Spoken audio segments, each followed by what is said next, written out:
ప్రభుత్వంపై ఎంత అరిచినా మిమ్మల్ని పట్టించుకునే దిక్కులేరు.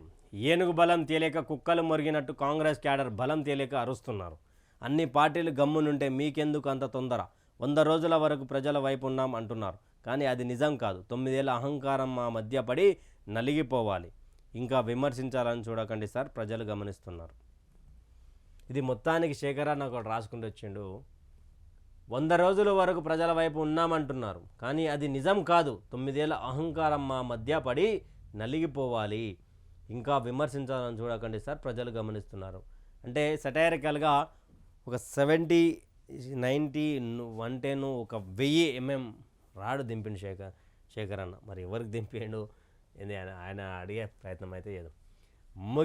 ముగిసిన ప్రజాపాలన అభయాస్తం. రాష్ట్ర ప్రజల నుంచి 1 కోటికి పైగా దరఖాస్తులు. కానీ 500 కోసం మహాలక్ష్మి కావచ్చు, గృహజ్యోతి కావచ్చు, ఆరోగ్యశ్రీ బీమా కావచ్చు, ఇవన్నీ కూడా ఉన్నాయి కదా.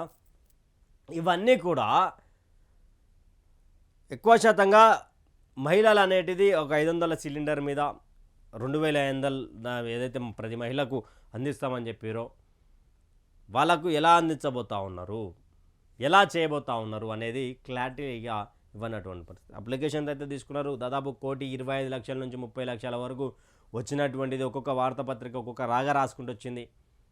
జెన్యున్గా అంటే వారి ఏమైనా దాంట్లో ఏమైనా తెలియక అంటే ఒక్కొక్కరికి ఒక్కొక్క సమాచారం ఉంది అని రాసిరా, లేకపోతే ఎలా అనేది ఒక 17 తారీఖు వరకు అయితే కంప్యూటరైజేషన్ అయిపోతుందంట ప్రజలారా. కంప్యూటరైజేషన్ అయిపోయిన తర్వాత లబ్ధిదారులు ఎలా ఎంపిక చేస్తారో ఒకసారి చూద్దాం.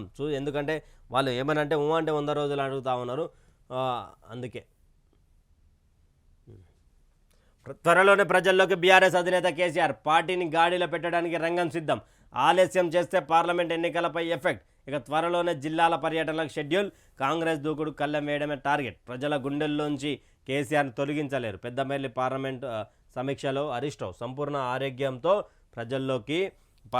పార్లమెంట్ ఎన్నికలు దగ్గర అవుతున్న కొద్ది తెలంగాణ ఎన్నికల వేడి రాజుకుంటుంది. లోక్సభ ఎన్నికలపై ఫోకస్ పెంచిన బీఆర్ఎస్ అసెంబ్లీ ఎన్నికల ఫలితాలపై సమీక్ష నిర్వహిస్తుంది. ఈ క్రమంలోనే పార్లమెంట్ ఎన్నికల విజయం కోసం అనుసరించాల్సిన వ్యూహాలపై కసరత్తు చేస్తుంది. ఇందులో భాగంగా పార్లమెంట్ నియోజకవర్గాల వారీగా సమీక్ష సమావేశాలు నిర్వహిస్తుంది.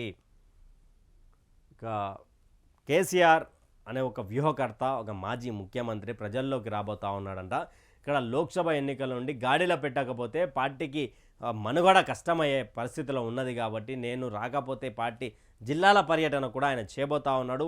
ఏదైతే అక్కడ గత సిట్టింగ్ స్థానాల్లో ఉన్నటువంటి ఎంపీలని మన మార్పులకు చేస్తారా, లేకపోతే అక్కడ ఉన్నటువంటి ప్రజాదరణ కలిగినటువంటి నాయకులని ఎంపిక చేస్తారా? ఇక్కడ ఎమ్మెల్సీ ఎన్నికలకు కూడా మేము దూరం ఉండబోతా ఉన్నామని బీఆర్ఎస్ ప్రకటించింది.